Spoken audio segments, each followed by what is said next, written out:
Okay, hi girls. So this is our second video to do with Newton's three laws, and this is his famous F is equal to ma formula.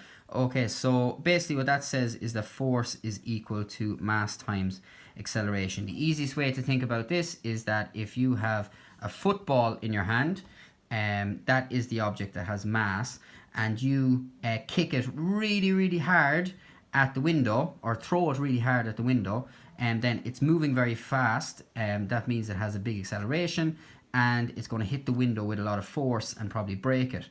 If on the other hand you have a football again, so same mass, but this time you very gently just float the ball or bounce it off the window, then it's going to have less force, and it's probably not going to break the window.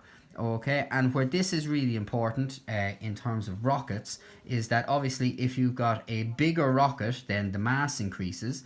So if you need to lift it off the ground, then obviously you're going to need more force. So if it's a bigger rocket and there's more force, then there needs to be more acceleration. And if you wanted to go faster, then possibly you might want to decrease the size of it. And then that will mean that you will be able to generate more force quicker. Okay, so this is to do with the size of the rocket and how fast it needs to go, and how much acceleration it needs to get up into space. So F is equal to ma is key to the whole thing. And the final one, so that is his second law, and his third law is really easy to remember. And it's very intuitive as well, and it's just for every action there is an opposite yet equal reaction. Okay, now what that means is very simple. If you have a rocket like this, okay, and there it is, my drawing skills have improved impeccably, as you can see.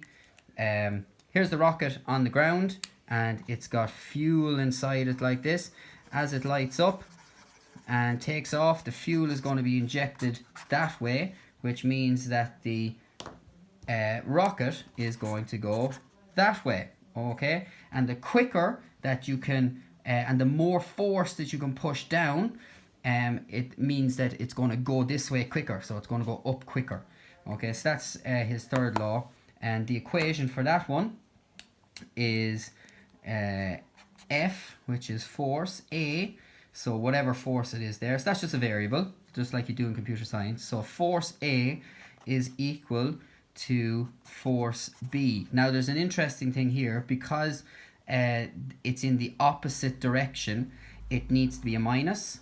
Okay, so plus force A is equal to minus force B, so that would be minus FB, and this would be plus force A. Okay, so there's your equations. So the first equation, just to summarize, is sigma F is equal to 0.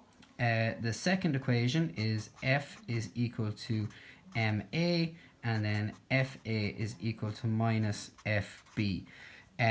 Now I'm going to put some links in the video to explain these a little bit more. That's a basic overview of his three laws, but if you want to do a project with anything to do with space, you cannot understand how to do it properly unless you really understand those three equations. Okay, so it's super important. The astronauts and NASA, when they were working out how do we go to the moon in the 60s, they went back to Newton and they used these three equations, okay, to build the rockets and to get them up into space. Okay, so lots and lots of investigation and research to do around those equations. Don't just know them, really understand them. Look up YouTube videos, and I'm going to send you links, but really investigate those three as much as you can. Okay, thanks very much girls. Any questions, just ask me.